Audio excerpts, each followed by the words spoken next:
लगातार खड़ी रहती हो एक सत्र, तो अच्छे अच्छे व्यक्तियों के दर्द होगा, तुम्हारा तो वजन भी अधिक है। तो 15-20 मिनट काम करो, फिर 5-7 मिनट बैठो, वापस काम करो, ताकि घुटनों को आराम मिले। सारा वजन तुम्हारा उस पर पड़ता है। बोला कैसे बैठ सकती हो? सुबह के वक्त पानी भी उसी वक्त आता है, बच्चों का भी टिफिन होता है, इनका भी टिफिन होता है, अकेले मुझे सारा काम करना पड़ता है। और साथ ही साथ सासू माँ के बारे में बोलना शुरू कर दिया। घर में सासू माँ भी, पर मुझे बिल्कुल भी हेल्प नहीं करती, और सासू पुराण चालू कर दिया। समझा? सासू पुराण किसको बोलते? समझा क्या? समझा? हाँ हाँ, सासू ऐसी है वैसी चालू कर दिया।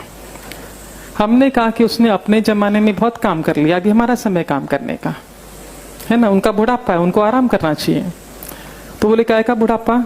जब खुद की बेटी आती 3-3 घंटे चौके में बैठी रहती, ये बनाऊं वो बनाऊं वो बनाऊं, और मुझे एक सब्जी काट के भी नहीं देती, ऐसा।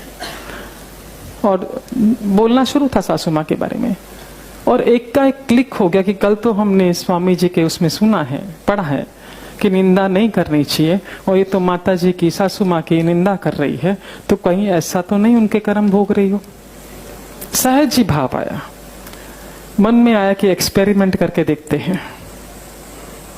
हमने उससे कहा कि हम एक शर्त पर तुम्हारा इलाज करेंगे, क्योंकि बातों बातों वो मुझे बोल चुकी थी कि दिन भर सासू माँ से मैं इतनी परेशान रहती हूँ, क्योंकि वो कुछ काम नहीं करती। रात को जब ये आते हैं उनके बेटे को बहुत सुनाती, तुम्हारी माँ ऐसी, तुम्हारी माँ ऐसी, तुम्हारी माँ ऐसी है। दिन भर में जो माँ करती है उसको सारी निंदा रात को हस्बैंड के सामने।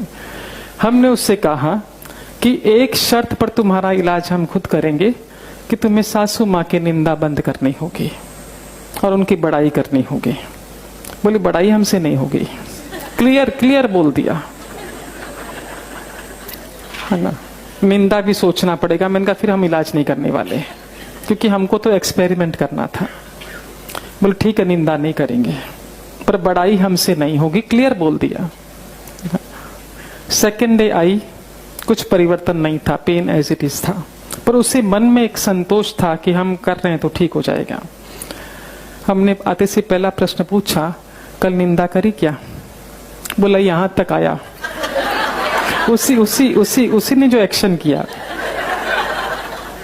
पर हम नहीं बोले, क्योंकि आपका डर था कि आप इलाज नहीं करोगे।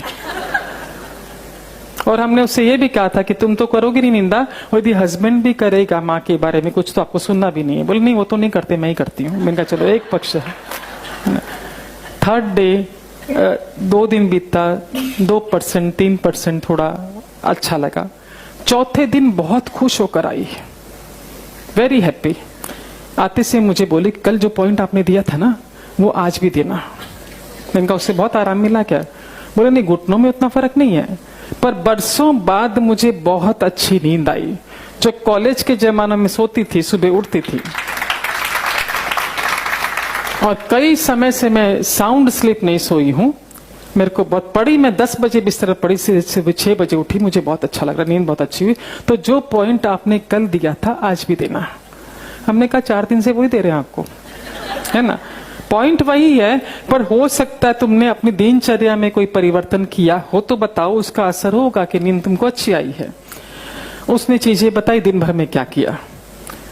उसमें से एक चीज हमने पकड़ी, वो ये कि उसने कहा कि रात को हमने खाने में कैरी की लुंजी बनाई थी। लुंजी मालूम है क्या मारवाड़ी, है ना? हाँ। और पति को और बच्चों को लुंजी बहुत अच्छी लगी। खाते खाते बहुत बड़ाई कर रहे थे, तो मेरे मुंह से सहज ही निकला कि मेरे पीहर में तो लुंजी बनती नहीं है, ये रेसिपी तो माँ की है, माँ जी की है ना। उनसे सीख के मैंने बनाया। माँ जी टेबल पर ही थी, बड़ी खुश हुई। मैंने उनसे कहा देखो, वो उसकी आत्मा को खुश किया ना, वो वाइब्रेशन से आपको नींद अच्छी आई। अब चूंकि थोड़ा उसे अच्छा महसूस हो रहा था, तो मुझसे बोली अभी आप जो बोलोगे वो करने को तैयार हूं, बस मुझे ठीक कर दो। हमने कहा सासू माँ की बड़ाई कर दो। बोला करेंगे करेंगे, क्योंकि स्वाद आ गया था स्वस्थता का, है ना। उसने लिया लगभग 14 दिन पूरी तरह ठीक होने में, है ना। इस बीच उसका डॉक्टर के साथ भी अपॉइंटमेंट था, क्योंकि ट्रीटमेंट तो चल ही रहा था डॉक्टर के साथ। वो मिलने के लिए भी गई थी।